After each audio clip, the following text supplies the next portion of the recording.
so that he can examine his. This is a 20-year-old transaction, Your Honor. He may have in his possession the tax declarations that are being touched in the question of the Honorable Court, Your Honor. He's under cross by the prosecution. If they agree, well, I have no objection.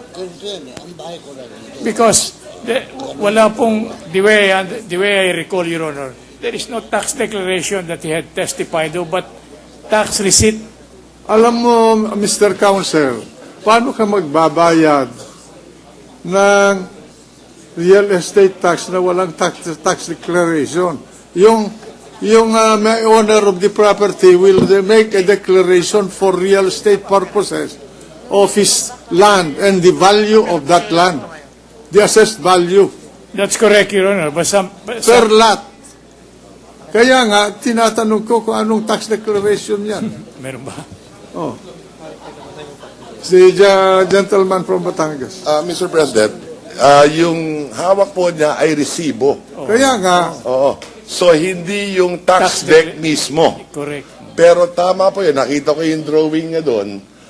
At doon sa mga nakita ko resibo, lumalabas, 3 nga ang binabayaran niya.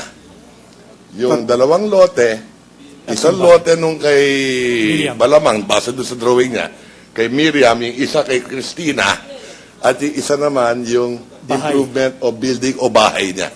so, yun lahat ba yung parsela ni Miriam, isang tax declaration yon. Isang tax declaration yung, and then ibang may-ari. Yung sa titulo. 7 parsela ni Maria Cristina Rocco Corona, isang tax declaration Isang din tax yun. declaration din mo yun. Ngayon, yung bahay, isang tax declaration. Posible isang tax declaration din yung base sa mga resibo nakita ko. Oh, pero magkaibang mga account number. Magkakaiba, kaya magulo. Kaya nga, iba yung account number nung mga parsela sa pangalan ni Maria Cristina Rocco Corona at iba rin ang account number sa tesoreria nung lupa na ipinagbili na pag-aari ni Miriam Rocco. It appears that way, Mr. President. At yung bahay, iba rin ang account Iba naman number. din yun. Tama po yan.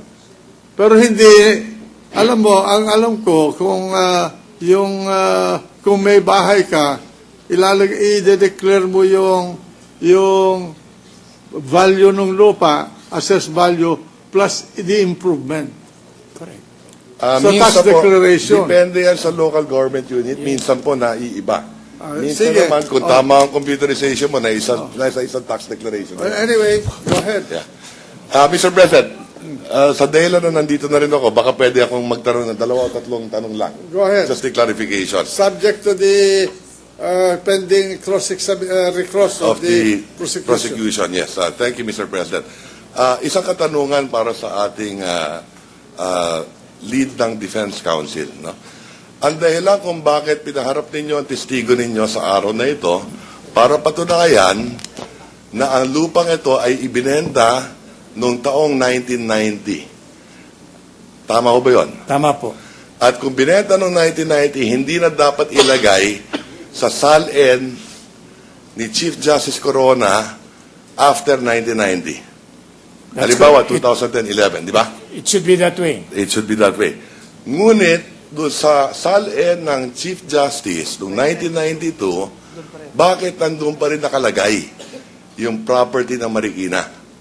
Kasi nga hindi niya because the purchaser have not declared it in his name. So the records of whether of the Register of Deeds or the Assessor's Office will show Correct. that they are still in the name But- of the original owner. Bakit noong 1993 tinanggal na?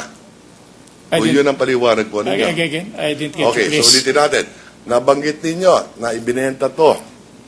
At mukha naman totoo na binenta noong 1990. Ang tanong ko, bakit sa SALN ng Chief Justice, nung una siya pumasok sa pamalaan, July 1992, base sa mga dokumento, naroon pa rin in July of 1992 and in December of 1992. Oh, okay, July of 1992. I am not privy as yet to the Yes, hearing yes. contents. And therefore, that is why I support the call of the Senate President na ang makakasagot lang ng mga katanungan na ito ay ang Chief Justice lamang. No? Kasi nandun pa rin sa 1992 SAL N4. Meron ba yun? Hinihintay kong kanina tanungin ang prosecution yan, hindi tinanong. Ha? Ngayon naman tatanungin ko ang prosecution. No. Oh, ngayon tatanungin ko naman ang prosecution. Mr. Prosecutor, you cross-examined the witness earlier, trying to prove, it appeared to me, it appeared, I suppose, to many of the senator judges as well, na parang pinapalabas ninyo, hindi totoo at simulated yung sale noong 1990. Tama mo ba yun? Tama po yun. Yan ang linya ninyo. Para magkaintindihan tayo Tama dito. po yun, What is the tama po purpose of your cross-examination? The purpose is to show na hindi totoo yung bentahan. Tama po yun. Okay.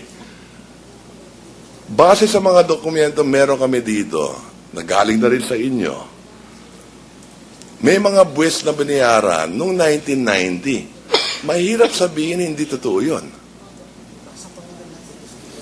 Ang pagkaalam ko po, kung ako po hindi nagkakamali, yung mga binabayad na yun ay sa pangalan lahat ni Maria Cristina Corona. Oh. Sa mga I'm resibo. talking about the absolute sale, the deed of absolute sale. Meron doon sa likod na exhibit something. I can get to my table and read it to you.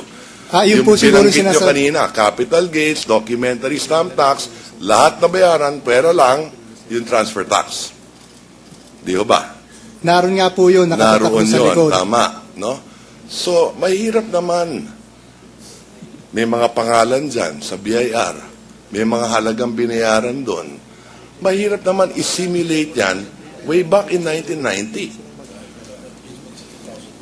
Ngayon lang ang impeachment. I mean, mahirap naman paniwalaan na sinimulate yan. Ngayon lang dahil nagkaroon ng impeachment. Eh kung yung mga dokumento nakalagay dyan, 1990 pa. Ayaw ko naman pong mag-speculate, pero ang alam ko po ay yung Certificate of Authorizing Registration ay wala pa po silang naipipresenta hanggang sa ngayon. Hindi po ba Dahil kapag hindi nagbayad? Dahil hindi pa, noong 1990, maaaring wala pang computerized CAR. Wala pa nung panahon yun eh. Kaya nga po, di siguro naman po ngayon, pwede nang makakuha. Kung pwede naman po siguro Kung ililipat niya sa pangalan niya. Ganun Di nga ba? po, kung talagang ililipat. Tama. Eh kaso nga po, hindi po inililipat eh. Oo. Pero hindi naman mali dahil 90% sa buong Pilipinas, mga tax declaration at hindi titulo. Sa katunayan, marami doon sa aming lalawigan sa Batangas, hindi talaga lilipat mula sa pangalan ng lolo sa kanilang mga apo. Tama po. Nangyayari talaga yan. Di ho ba? Tama po yung Batanggenyo din po ako. Talaga pong ganun sa probinsya natin. Tama po Ang yun. nagtataka lang po ako dito, Oo. ay mukhang lumalabas, hindi na nga inilipat, pati yung deed of sale ay hindi inannotate sa title. Hindi ba pwede naman po, kung ayaw po nila ipalipat, pwede po yun. Pero at least man lang yung deed of sale, itatak doon sa titulo. At least maliwanag yung pinapatunay ninyo na you are claiming in effect it is a simulated sale. Tama po yun. Sa depensa naman, pinapakita ninyo talagang nagkabentahan way back in 1990. That's correct. Ang isang tanong ko lang nga na nabibitin ay bakit nandoon pa rin sa SALN noong 1992? At dahil sa nabanggitin nyo kanina, hindi nyo masasagot yon. No, but Siguro nga, pinakamaganda para sumagot sa mga ibang katanungan na katulad yan, ay walang iba kung hindi si Chief Justice Renato Corona. Hindi naman siguro, sapagkat these are official transactions, duly recorded and so on. But here is my observation. 1992, wala pa po sa Supreme Court si Chief Justice Corona. Correct. So, wala itong SLN will not come into force, Your Honor. Meron kaming kopya dito 1992, first time he entered government. 1992. 1992, July. Wala. Nakalagay din dito, nakalagay Marikina, donation 1980, land Marikina. So I suppose it is the same property we're talking about. I just wanted to put that on record. At sana nakatulong ako, Mr. President. Thank you, thank you. Pag 92, wala. Nakatulong po Doon kayo. sa tatlong tax declaration. Kaya Maraming hindi- salamat po. Hindi ko maintindihan yung sistema ng declaration. So, all right, counsel for the procedure, continue with your record. Wala na po akong tanong sa recross kasi nasabi ko na po kay Senator Recto yung gusto kong sabihin na hindi inannotate doon sa titulo yung deed of sale. Hindi ko na po itatanong yun. Wala na po akong tanong. Hindi mo natatanungin sa testigo. Hindi na po, hindi na po. Hindi mo natatapusin yung recross mo. Ha? Hindi na po. Tama na po yun. O, sige. All right. Any redirect? Pwede na po sa po. We are through, Your Honor. All That's why right. he was on the Ang, recross. ang ating testigo ay discharged. Mr. President, Yeah, the gentleman from... Senator Jinggoy Estrada from San wishes Juan. to be recognized. Isang katanungan lang po, Ginoong Vicente. Noong 1990, ano ba ho ang trabaho ninyo? Noong 1990, Opo. wala na po akong heavy equipment. Naroon ako mga payloader prior to that date. Kaya ibinenta ko nga ho yung aking yung aking mga bahay doon. Wala na nga ako akong income. So, nasa construction business ba ho kayo? noong Hindi, 1990? rental. Rental ng mga Rental ng heavy heavy equipments. equipment. Payloader in particular. Hanggang kailan ho ang negosyo yung rental ng mga heavy I equipments? started that business from 1975-76. Up to? With one unit. Medyo dumami because of some contracts. Opo. And then I put up a house in Tantasora. After that, noong 1990, naubos na nga yung mga units. Naibenta ko na. Kumita na po kayo? Siyempre, nakapagpatiyo nga ako ng bahay. Magkano naman po ang kinita ninyo? Ako, hindi ko na matandaan dahil, siyempre, alam mo, binata. Magkano po inaabot yung bahay ninyo? Sa Tantasora, siguro Opo. mga 2 2 milyon. Opo. Opo. Nakuha ko yung lote in exchange for my car and some cash. Alright. Is your business still existing? Wala na nga ho eh. Wala na. Ano na ho ang trabaho? Hindi na ho kayo nagtatrabaho ngayon? Meron akong share doon sa apartment ng pamilya. Yun ang aking income and then some amount from my daughter from Kuwait. From Kuwait? You have a daughter from Kuwait? Yes. So magkano ho ang kinikita nyo buwan-buwan ngayon? Kada buwan? Roughly, with my wife's earning from her apartment, then about 25. 25,000. Plus my daughter's, yung abot ng anak. Oh. Siguro may mga 5-10. Wala pa rin ho kayong balak na ilipat yung titulo nung pinagbilhan nyo kay Mrs. Corona at saka kay Mrs. Miriam Rocco. Wala pa rin ho kayong balak ilipat sa pangalan ninyo. Pag nagkaroon ako ng pera, dahil meron Magkano lang ba ho ang sinabi ni Dr.